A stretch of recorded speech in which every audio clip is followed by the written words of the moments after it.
అందరికీ నమస్కారం. మీ భక్తియుక్తి ఛానల్కు స్వాగతం. ఈరోజు మనం మార్గశిర లక్ష్మీవార వ్రత కథ గురించి తెలుసుకోబోతున్నాం. కళింగ దేశంలో ఒక బ్రాహ్మణుడు ఉండేవాడు. అతనికి సుశీల అనే కూతురు ఉండేది. ఆమెకు చిన్నతనంలోనే తల్లి చనిపోయినందున సవతి తల్లి దగ్గర పెరిగేది. ఆ సవతి తల్లి తన పిల్లలను ఎత్తుకొని ఆడించమని చెప్పి కొంచెం బెల్లం ఇచ్చేది. అయితే సుశీల తన సవతి తల్లి పిల్లలను ఆడిస్తూ ఉండేది. ఆ సమయంలో తన సవతి తల్లి ఇంట్లో మార్గశిర లక్ష్మీవారం పూజ చేయడం చూసి సుశీల కూడా మట్టితో మహాలక్ష్మిని చేసి జిల్లేడు పూలతో ఆకులతో పూజ చేసి తన సవతి తల్లి ఇచ్చిన బెల్లం నైవేద్యంగా పెట్టేది. కొన్నాళ్లకు సుశీల పెద్దదవడంతో పెళ్లి చేసుకుని అత్తవారింటికి వెళ్ళిపోయింది. అప్పుడు కూడా తనతో పాటే లక్ష్మీదేవి బొమ్మ సైతం తీసుకెళ్ళిపోయింది. అప్పటి నుండి సుశీల పుట్టింటి వైభవం తగ్గిపోతూ వచ్చింది. కానీ అత్తింట్లో మాత్రం నిత్య కళ్యాణం పచ్చతోరణమైంది. పుట్టింట్లో మాత్రం నిత్య దరిద్రంగా పరిస్థితి మారింది. దీంతో సుశీల వెంటనే తన తమ్ముడిని పిలిచి ఒక చేతి కర్రను దొలిపించి దాని నిండా వరాహాలు పోసి పంపిస్తుంది. అయితే అతను ఇంటికి వెళ్లే క్రమంలో మార్గ మధ్యలో కాలకృత్యాలు తీర్చుకోవాలని ఆగి ఆ కర్రను ఒక చోట పెట్టాడు. అంతలోనే ఆ దారిన పోయేవాళ్లు ఆ కర్రను తీసుకెళ్లిపోయారు. కాలకృత్యాలు తీర్చుకుని తిరిగి వచ్చిన సుశీల తమ్ముడు కర్ర కోసం వెతుకుతాడు. అయినా కనబడకపోవడంతో చేసేది లేక దిగులుగా ఇంటికి వెళతాడు. మళ్ళీ కొద్ది రోజుల తరువాత తన తమ్ముడిని పిలిపించి పుట్టింటి పరిస్థితిని అడగ్గా ఎప్పటిలా దరిద్రంగానే ఉందని చెబుతాడు. దీంతో ఈసారి సుశీల చెప్పుల జోడు నిండా వరాహాలు పోసి పైన గుడ్డ కప్పి నాన్నకు ఇవ్వు తమ్ముడు అని చెప్పి పంపిస్తుంది. సరే అని చెప్పి తిరుగు ప్రయాణమైన సుశీల తమ్ముడికి దారిలో దాహం వేయడంతో ఆ చెప్పుల జతను చెరువు గట్టుపై పెట్టి చెరువులో దిగుతాడు. అంతలో ఆ దారిన పోయేవాళ్లు ఎవరో ఆ చెప్పుల జతను దొంగిలిస్తారు. నీళ్లు తాగి వచ్చిన సుశీల తమ్ముడు చెప్పుల జత కోసం వెతుకుతాడు.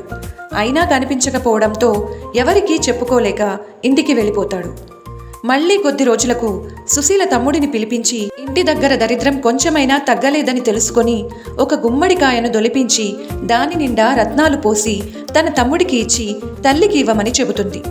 అతడు ఆ గుమ్మడికాయను తీసుకొని వెళుతూ ఒక బావి గట్టున పెట్టి నీళ్లు తాగడానికి బావిలో దిగుతాడు. వచ్చి చూసేలోపు ఆ గుమ్మడికాయను ఎవరో తీసుకెళ్లిపోతారు. వెతికి ఇక చేసేదేమీ లేక తన దరిద్రాన్ని తిట్టుకుంటూ ఇంటికి వెళ్ళిపోతాడు.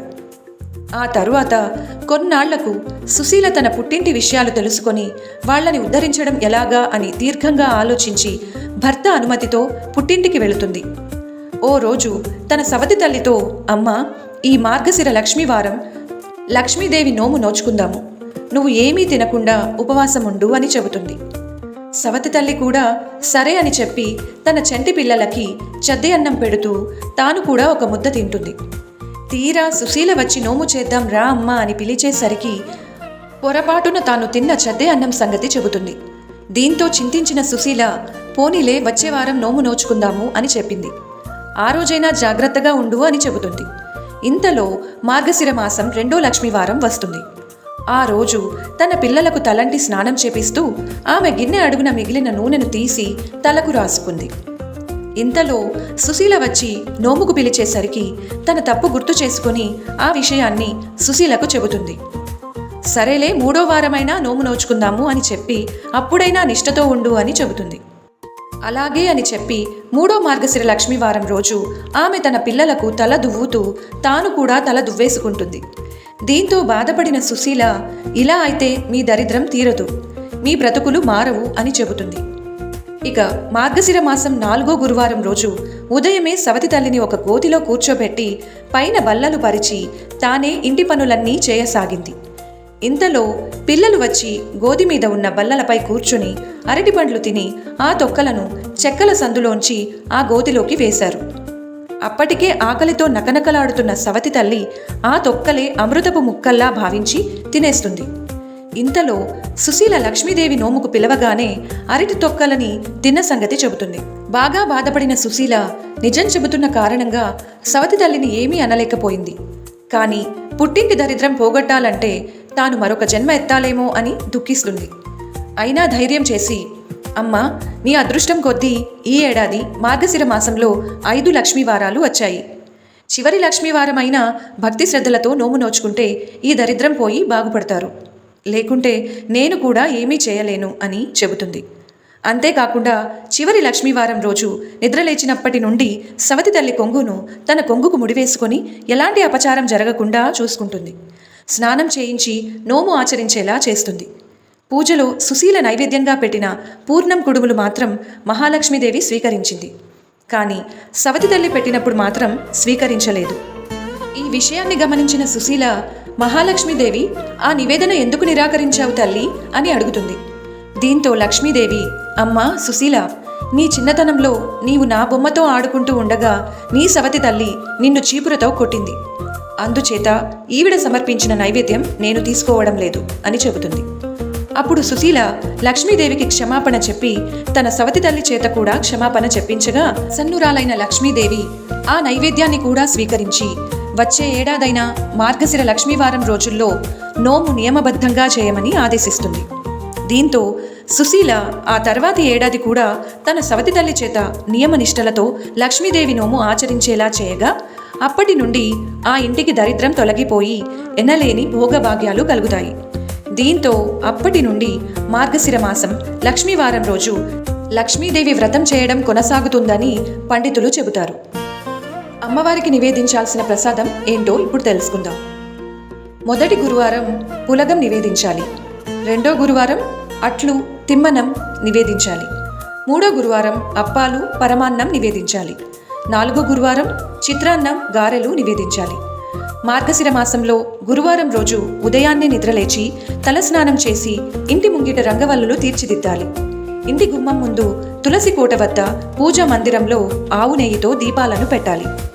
ఇంటి తూర్పు భాగం లేదా ఈశాన్య భాగంలో ముగ్గు వేసి పీట వేసి వస్త్రము పరిచి దానిపై కొత్త ధాన్యం పోయాలి. తర్వాత లక్ష్మీదేవి ప్రతిమ లేదా చిత్రపటం ప్రతిష్ఠించుకోవాలి. ఇప్పుడు చుట్టూ బియ్యపు పిండితో ముగ్గు వేసి పూలు పండ్లతో అలంకరించాలి. అనంతరం మహాగణపతి పూజతో వ్రతం ప్రారంభించాలి. విఘ్నేశ్వరుడి పూజ అనంతరం మహాలక్ష్మికి షోడశోపచార పూజ నిర్వహించాలి. హిరణ్యవర్ణాం హరిణీం సువర్ణ రజతస్రజాం అంటూ ప్రార్థన చేసి లక్ష్మీదేవి అమ్మవారిని ఆవాహన చేసుకోవాలి. ఇప్పుడు అమ్మవారికి ఆసనం, పాద్యం, అర్ఘ్యం, ఆచమనీయం, శుద్ధోదక స్నానం, వస్త్రం, చందనం, ఆభరణం, ధూపం, దీపం, నైవేద్యం, తాంబూలం, కర్పూర నీరాజనం సమర్పించాలి. చదవాల్సిన లక్ష్మీదేవి మంత్రాలు. ఇప్పుడు శక్తివంతమైన లక్ష్మీదేవి మంత్రాలు చదవాలి. ముఖ్యంగా ఓం మహాదేవ్యై చ విద్మహే విష్ణుపత్న్యై చ ధీమహి తన్నో లక్ష్మీ ప్రచోదయాత్ అనే లక్ష్మీ గాయత్రి మంత్రం చదువుతూ అమ్మవారికి మంత్రపుష్పం సమర్పించాలి. ఆ తర్వాత సహస్రదళ పద్మస్థాం పద్మనాభ ప్రియాం సతీం అనే సిద్ధలక్ష్మీ కవచాన్ని భక్తితో చదువుకోవాలి. ఆ తర్వాత లక్ష్మీ అష్టోత్తర నామావళి పఠించాలి. అలాగే మార్గశిర లక్ష్మీవార వ్రత కథ చదువుకొని అక్షితలు శిరస్సున వేసుకోవాలి. చివరగా క్షమాపణ ప్రార్థన చేయాలి. ఇలా మార్గశిర మాసంలో అన్ని గురువారాల్లో ఏ స్త్రీ అయితే మార్గశిర లక్ష్మీవార వ్రతం ఆచరిస్తారో ఆ స్త్రీ సకల సంపదలు, భోగభాగ్యాలు, ఇహలోకంలో సర్వసుఖాలు పొంది చివరగా మోక్షం పొందుతుందని శాస్త్రవచనం. కాబట్టి మార్గశిర మాసంలో మార్గశిర లక్ష్మీవార వ్రతం ఆచరిద్దాం. లక్ష్మీ కటాక్షం పొందుదాం. ఓం శ్రీ మహాలక్ష్మీదేవ్యై నమః. ఈ కథ మీకు నచ్చినట్టయితే తప్పకుండా లైక్ చేయండి, వీలైతే షేర్ చేయండి. ధన్యవాదాలు.